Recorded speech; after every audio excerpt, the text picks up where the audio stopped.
Every so often a game comes along that I enjoy so much it dominates my thoughts for months on end. For nearly a decade that spot's been occupied by the offerings of From Software. Before that, Shadow of the Colossus, and even farther back, Resident Evil 4. A game that, for better or worse, not only changed the face of a long-running horror franchise, but the landscape of the third-person shooter. Directed by series creator Shinji Mikami, Resident Evil 4 became the benchmark for all other third-person survival horror games. But I'm not here to talk about Resident Evil 4. I'm here to talk about The Evil Within 2. Now I know what you're thinking. Actually, Mikami didn't direct The Evil Within 2, just the first. And you'd be right. I'm talking about The Evil Within 2 because not only do I believe it to be the true heir apparent to Resident Evil 4, but one of the greatest franchise turnarounds in gaming history. That no one's played. Having sold a little under 1.5 million copies over all platforms from its release date of October 11th, 2017. I'm here to talk about a series that stumbled at the start and found its footing, only to be abandoned by its publisher. I'm here to talk about why you should play The Evil Within 2.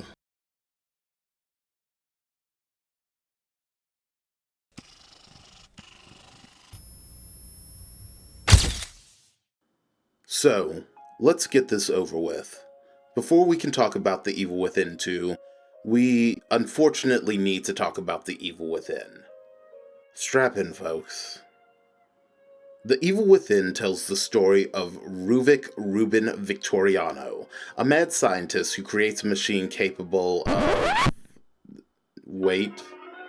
No, sorry, that's wrong.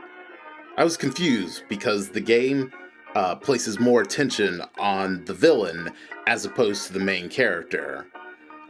Let me just sort through my notes, and here we go. The Evil Within tells the story of Detective Sebastian Castellanos, his longtime partner Joseph Oda, and Junior Detective Julie Kidman, as they're called to a disturbance at the Beacon Mental Hospital, which for some reason is located in the center of Crimson City. And yes, that's Crimson with a K.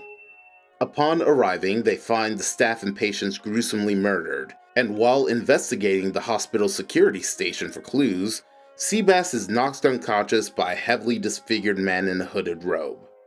From here, Sebastian is forced to fight for his life as he's attacked by horrific monstrosities while also trying to unravel the mysterious connection between Ruvik, the aforementioned hooded figure, developmentally disabled Beacon patient Leslie Withers, and a secret organization known as Mobius.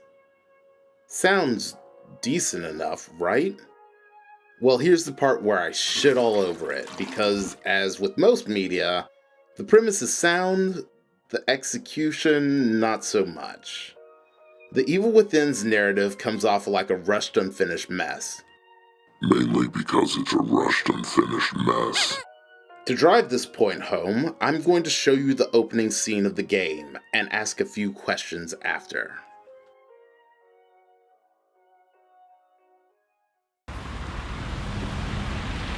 All units, 1199, expedite cover code 3, Beacon Mental Hospital.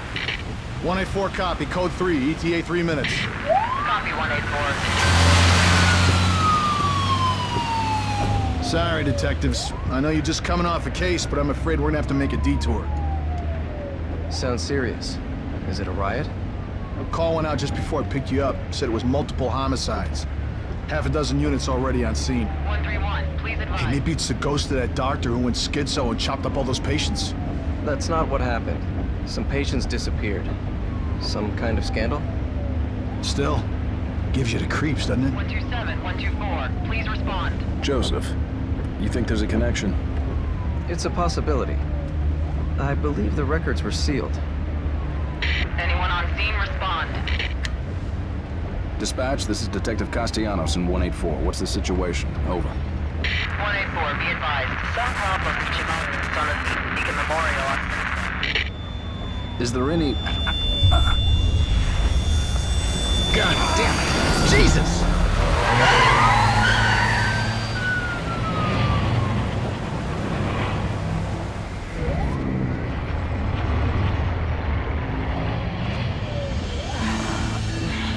Junior Detective Kidman. Any thoughts? Nothing yet. I'm sure we'll know everything once we get there.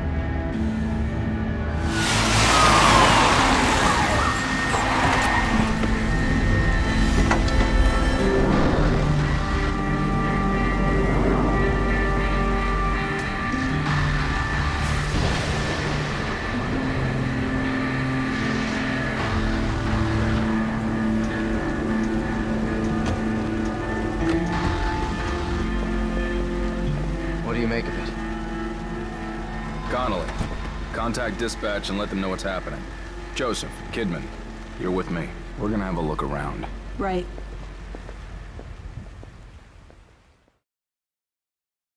One, who is the main character? Is it this guy, this guy, this guy, or this lady? 2. Other than being cops, would you learn about any of them? 3. Why does this large city seem to have a population of roughly 0 people? 4. What's going on? So here's a little thing about narrative. Like 94.3% of the time you need to establish your world and characters right off the bat. This allows the viewer, reader, or player to settle into and accept the mechanics of the universe you drop them in. Now, I will repeat, this isn't a 100% hard and fast rule. There's room for deviation to a degree. For The Evil Within, a simple opening set in the KCPD precinct would have done just that, introducing us to the main characters, establishing their relationships, and the call to action that kicks off the story, as opposed to the series of non-expository dialogue that tells the audience nothing other than some cops are reporting to a crime scene.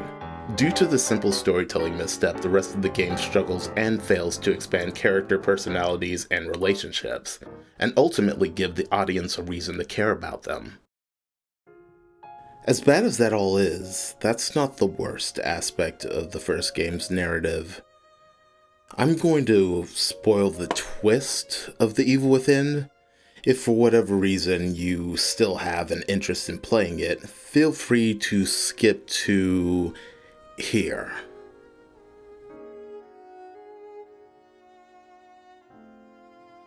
It was a dream the entire time. Yes, the big twist of The Evil Within is that nearly every event in the game has taken place in an interconnected dream world inside of the STEM system, a machine that links the consciousness of different individuals inside of a digital world nearly indistinguishable from reality, with our antagonist Ruvik, the machine's creator, serving as the core, the central personality that keeps the digital environment stable. Problem is, Ruvik's a psychopath who revels in psychologically torturing his victims before murdering them, and then trapping their minds in STEM as test subjects. This was too much of an issue for Mobius, the shadowy organization funding his research, who decide to eliminate Ruvik by vivisecting him and attaching his brain directly to STEM. 'Cause you gotta get that return on your investment?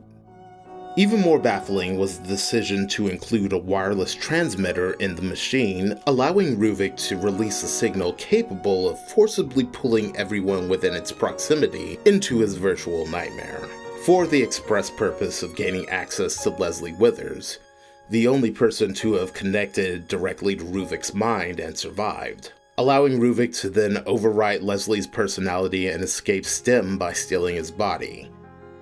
The problem with this twist, however, comes with the game's pacing, because this revelation is given to the player at the equivalent of the game's second act ending, long after most players have pieced it together. It literally, like, it's gonna be, like, there's a machine that's in the asylum that's broadcasting psycho energy that causes your fears to become realized, and we're all just passed out on the f***ing floor. This twist, compounded with the aforementioned lack of narrative and character setup, leads to the game's greatest non-mechanical issue. A story where the main character, and by extension the player, have no investment in the events taking place. other than to not die. A story that's more invested in hitting the audience with a gotcha twist than it is establishing its world, rules, and characters. Because of this decision, things just kind of end up happening to Sebastian. We've gone from like when we're in the villagey section and we saw the lighthouse and it's like, oh, we're trying to make our way there. Yeah. But it's flip-flopped to all these different places that like now does Sebastian have a destination? No, he's just going with the flow at this point. He's going with the flow. As he moves from one disconnected set piece to another, as the game attempts to convey the idea of madness or intrigue. But when combined with his nearly non-existent personality, a tragic backstory that comes into play far too late to generate any real pathos, and an unfulfilling ending that leaves both the main character and the player scratching their head, The Evil Within comes off as a shadow of Mikami's intended vision.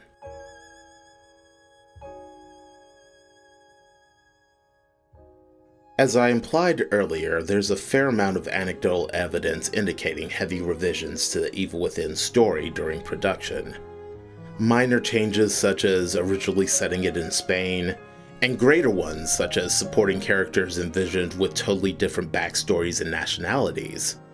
There's also an out-of-place subplot involving an evil religious organization that goes nowhere, and the oddly pointless inclusion of Sebastian's backstory, involving a mysterious house fire that claimed the life of his daughter. Narrative elements seemingly excised, slotted in, repurposed, or altogether removed. While I have no direct evidence that these changes took place while the game was deep in its production cycle, as someone who's worked in the industry for half a decade and has seen massive changes to a project well in development, a lot of the narrative follies of The Evil Within smack of drastic sweeping changes made years into development.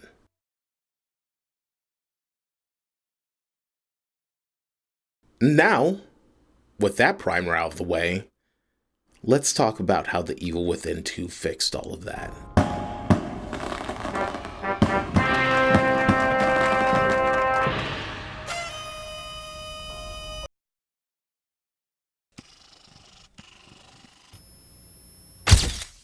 Set 3 years after the Beacon incident, we rejoin Sebastian, now a disgraced former detective, haunted by memories of the horrific events of the first game and the daughter Lily he failed to save, as he spends his days staring down an empty liquor bottle, only to be startled by the reappearance of former partner and revealed Mobius operative Julie Kidman, who informs Sebastian that Lily's still alive.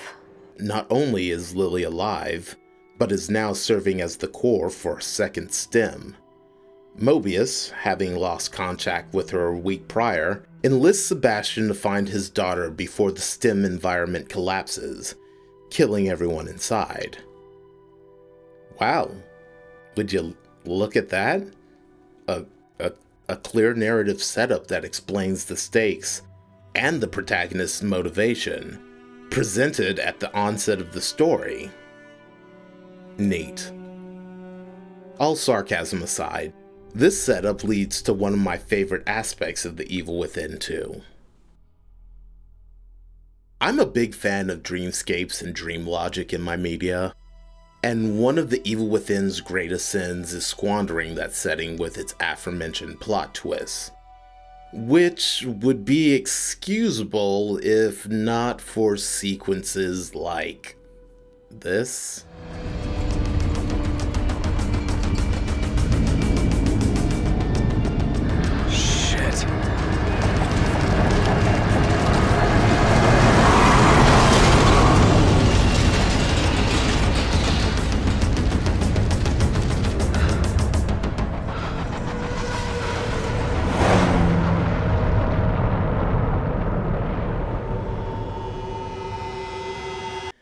Which all but punches the player in the face and screams, "This is a dream," at them.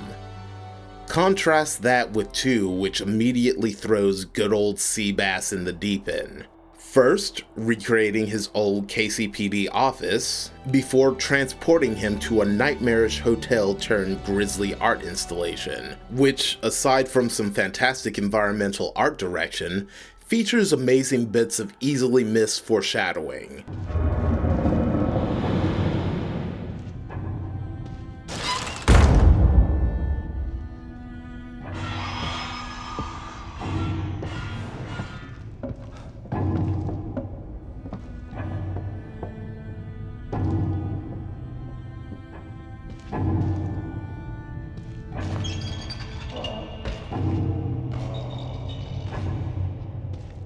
And the introduction of one of the game's central antagonists.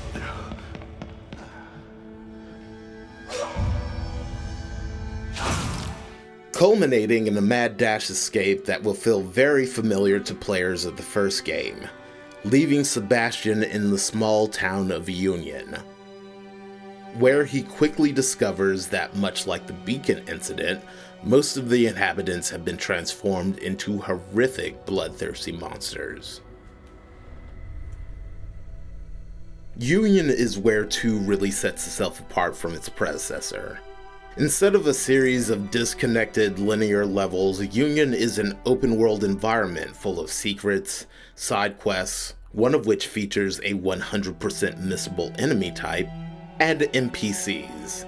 That last point is really important because these characters allow the developers to naturally expand Sebastian's woefully underdeveloped personality in ways the first game didn't. Stop! Or I'll shoot! No!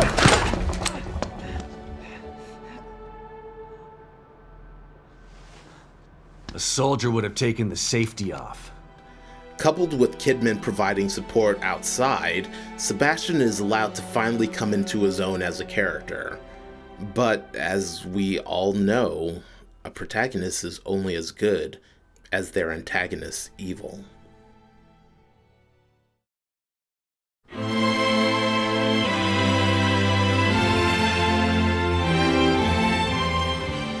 Into war photographer turned art-themed serial killer, Stefano Valentini, who, with his flair for the dramatic, turns his victims into eternally dying art installations.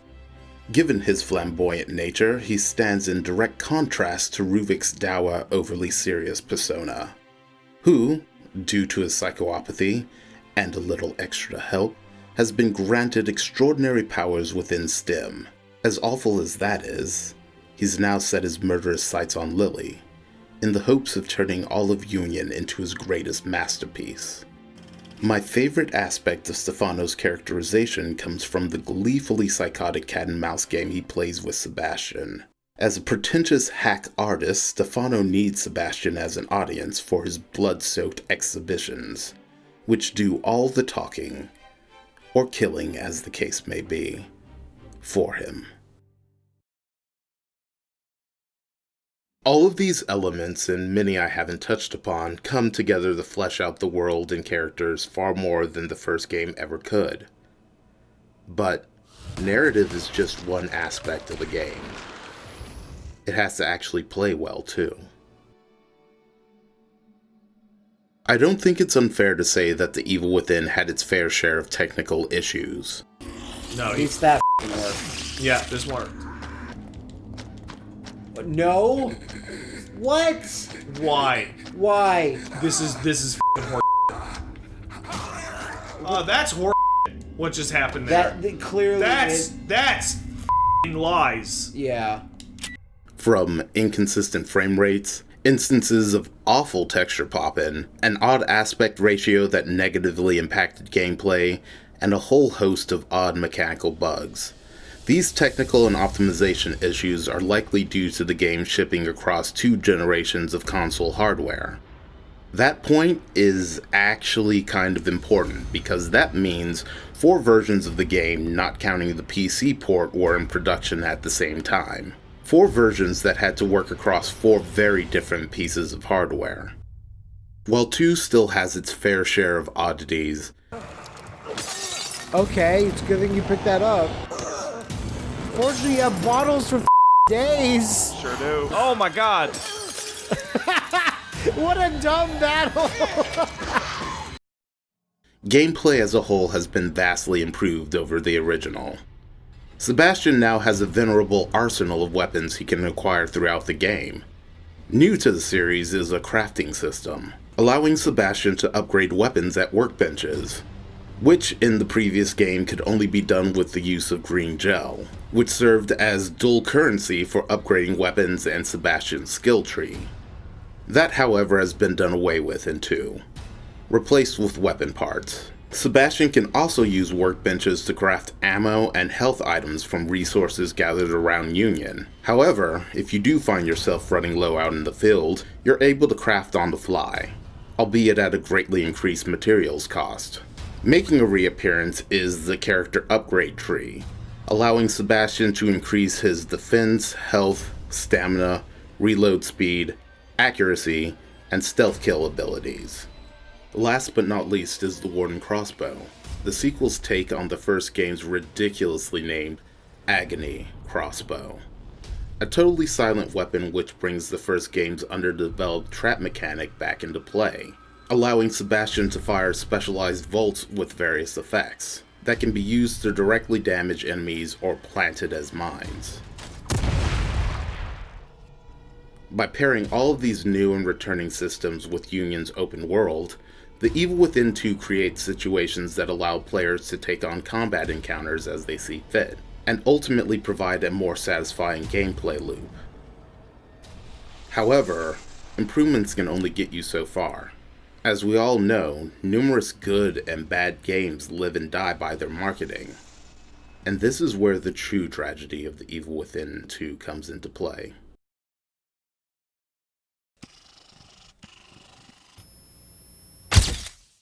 Marketing is a huge part of nearly every piece of commercial media. Whether we want to admit it or not, the optics a piece of entertainment is given plays a huge part in determining its success or failure. However, in the case of The Evil Within 2, its lack of success was less a death and more a murder. Okay, that was a little hyperbolic. It was less a murder and more death by negligence. But before we get to that, let's rewind the clock back to the far-flung past of 2014.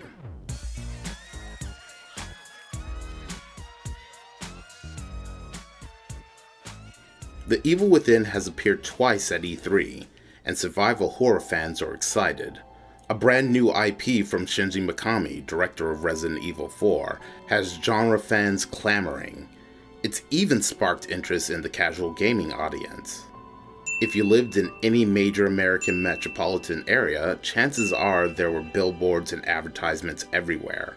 Online gaming outlets featured hours of coverage, all in anticipation for the game's release. Millions of dollars spent in the hopes of attracting an audience. Millions spent by the game's publisher, Bethesda.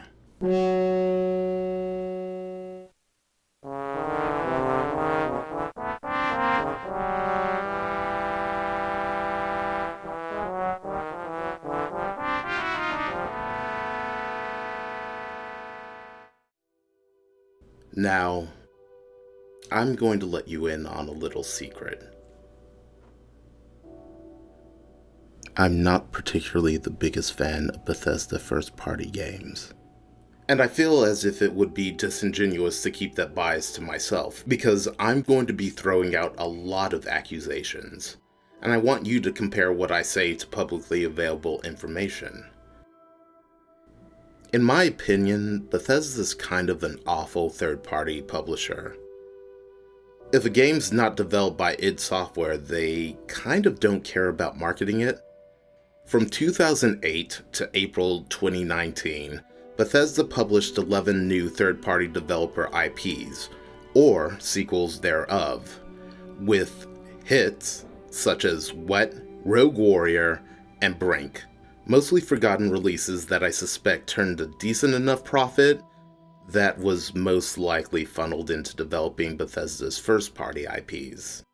That's where The Evil Within comes in. While it's not hard to see that the marketing budgets for the previously mentioned titles were relatively small, Bethesda went all out promoting The Evil Within, with the game receiving massive coverage from major video game outlets, horror publications, a slew of trade show demonstrations, multiple interviews with director Shinji Mikami. Coupled with a massive advertising campaign, it's not hard to see that a lot of money went into promoting the game's release. And here's the part where I put on the tinfoil hat.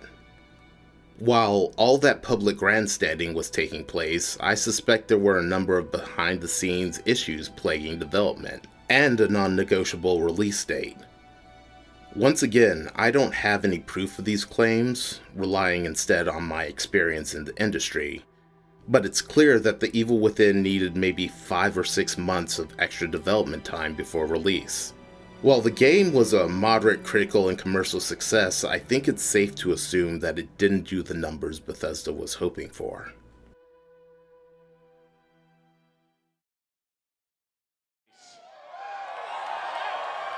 And welcome to Bethesda Land.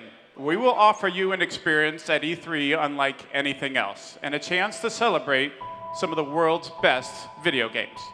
Bethesda decides to hold its own keynote presentation. Folded in with announcements of Wolfenstein 2: The New Colossus, Dishonored: Death of the Outsider, and Fallout 4 VR, is the reveal of The Evil Within 2. Set to release on Friday, October 13th of the same year. Upon learning of the sequel's existence and pending release, my response was a resounding meh.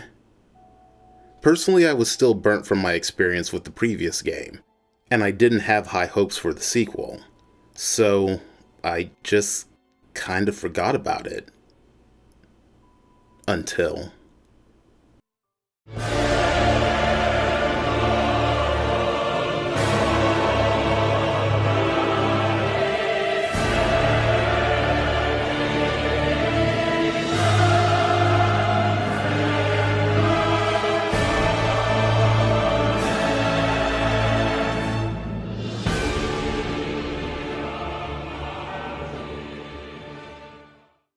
My favorite Let's Play channel bookends their 6th annual month-long look at horror games with The Evil Within 2.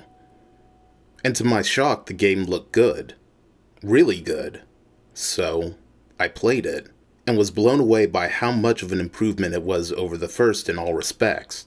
Taking to the internet, I was shocked to learn that almost no one was playing it, and those who were seemed deeply divided between fans of the first game, who didn't care for 2's shift away from non-stop horror and gore, and those critical of the first who were pleased with the changes made. It was then that I realized what had happened. Unlike the first game, there was no grand ad campaign, no event demos, no high-profile interviews. Nothing. Bethesda effectively left the game to die on arrival, after Tango Gameworks spent so much time and effort in correcting mistakes of the first.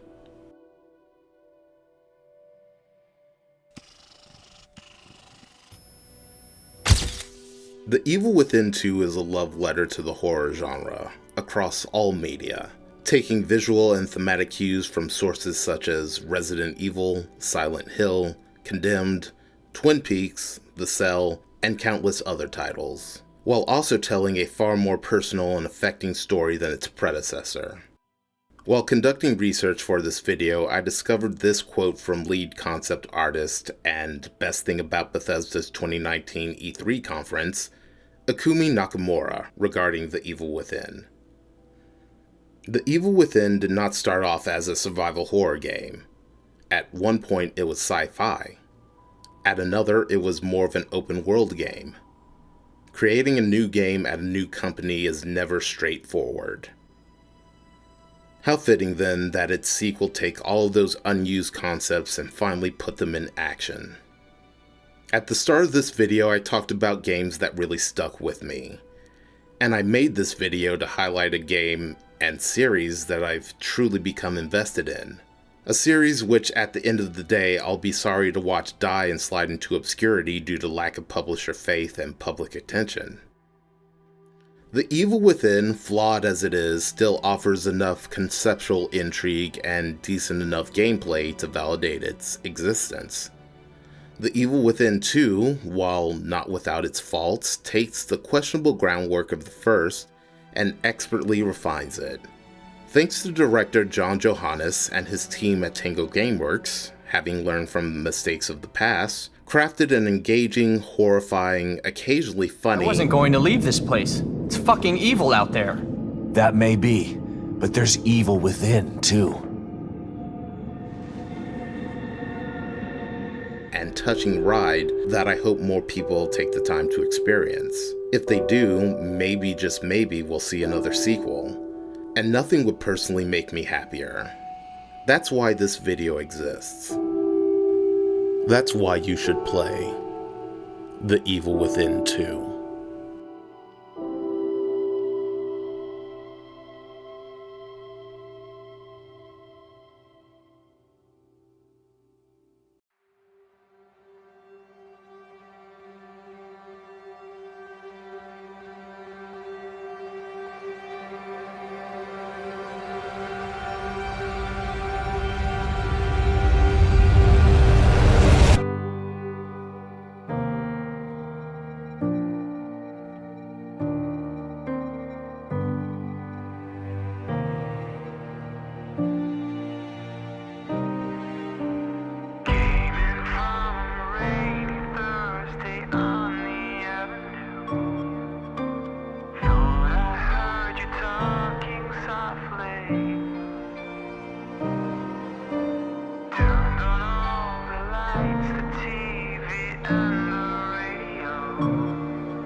And as I try to make my way to the ordinary world, I will learn to survive.